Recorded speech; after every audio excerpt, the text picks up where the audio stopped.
today's video is ang ating business. And kagigising ko lang yan. Umuwi kami dun sa aming bahay sa Santa Maria. Kasi may nagpabook sa akin si Ate Teresa ng Friday para gawin sa Saturday. So umuwi kami ng gabi. Kasi para gawin ko nga mas maaga kasi dalawa yung kliyente natin dito sa Jose R. Salon House Setup.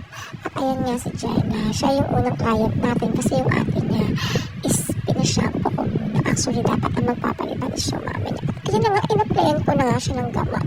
Ayan yung R1 muna. Actually, yung type ng hair naman ng bagheads is hindi naman masyadong kulot din naman siya pero buhagag lang siya. Pero hindi siya yung mga massive curl talaga. So, ayun lang na sectioning lang. At ito yung ate niya. Ayan yung ate niya. Yung hair ng ate niya it's super kinky talaga sa loob at makapal. Ayan na sila yung nakababad ng mga hair nila. At ito, a-applyan ko pa lang yung ate niya. Pero yung isa, nababaran ko ngayon.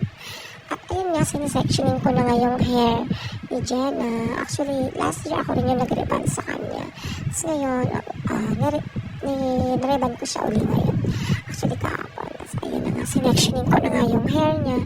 Kasi sobrang kapal nga yung pagkakakinki. Dapat talaga unti-unti natin siyang lalagyan ng R1 na tinatawag natin na R-Band number 1. Tapos ayun nga. So, sobrang himatay na ang lalamets. Kasi nga, parang mahihimatay talaga ako. Tapos mainit pa nga nung araw na yan. Actually, kahapon, ayan, mainit. At ayan lang po yung salon natin maliit. At ayan nga habang nagkikemerot, may konting chika-chika.